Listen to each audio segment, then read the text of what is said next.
Baik, kita tanyakan langsung yang terakhir setelah melakukan pertemuan dengan manajemen Bata. Apa solusi yang diberikan Kemenperin?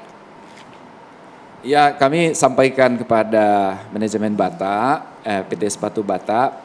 Pertama kalau soal bahan baku, nanti kami bantu ada insentif, ada kemudahan untuk mendapatkan bahan baku ya.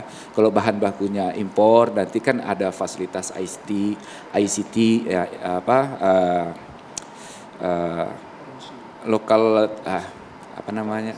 Currency lokal gitu ya. Jadi kalau mau beli bahan baku dari misalnya dari luar negeri bisa pakai mata uang rupiah atau pakai mata uang lokal. Ini penawaran untuk buka kembali berarti buka ya? kembali, terus kemudian kami tawarkan kalau misalnya butuh restrukturisasi mesin, kami punya program restrukturisasi mesin, mereka beli mesin baru, teknologi baru, nanti bisa kita ganti sekian persen dari harga mesin yang dibeli gitu. Atau juga untuk mengupgrade pekerjanya, kita punya BPSDMI gitu ya, punya Politeknik, punya Balai Diklat Industri yang bisa untuk melakukan upskilling tenaga kerjanya atau juga untuk merekrut tenaga kerja yang baru begitu.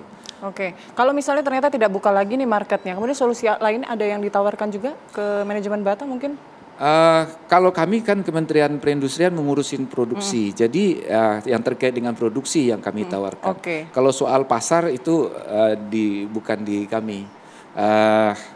Dan kemudian juga kita juga ya kan kita juga tahu bahwa sekarang kan ada juga Bank Indonesia menaikkan suku bunga gitu ya, suku bunga pinjaman dan juga ya mungkin kita apa yang bisa kita bantu gitu untuk mencari ini, cari investasi yang mungkin baru. Singkat saja, Bapak-bapak mungkin memberikan sedikit harapannya ke Pak Firman terlebih dahulu, ke depan seperti apa Pak?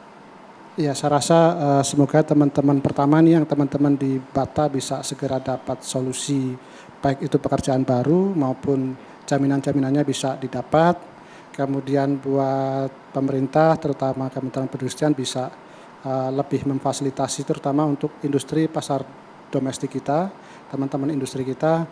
Bahkan sebenarnya kita juga punya peluang untuk ofensif Pak. Kita harus menyerang Pak. Kita harus siap ekspor nih Pak. Nah itu kita juga perlu dukungan dari Kementerian Perindustrian dan saya rasa kita juga siap terutama juga teman-teman lokal kita untuk kita latih yang dari menengah, industri menengah untuk bisa ekspor lebih besar lagi.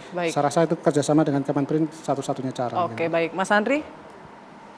Ya tentunya harapan adalah pertama memang kita perlu mengawal bersama begitu ya dari hak-hak yang harus didapatkan oleh tenaga kerja ini. Yang selanjutnya memang sebetulnya tentu terkait dengan industri, kita juga memang perlu memperhatikan lebih besar gitu ya kepada industri-industri padat karya dan terutama alas kaki begitu ya. Dan tentunya pemerintah dalam hal ini perlu melihat secara jeli lagi begitu ya, masalah-masalah apa yang sebetulnya berada di belakangnya gitu.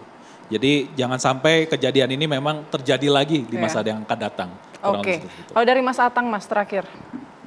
Kalau dari kami, karena saya sebagai Ketua Serikat Pekerja mungkin untuk Kemenaker ya, tolong ditinjau kembali Undang-Undang Cipta Kerja ini begitu benar-benar merugikan kami. Ketika teman-teman kami mendapatkan 2 PMTK, kami yang benar-benar tersisa mendapat 1 PMTK. Ini regulasi yang betul-betul merugikan buruh.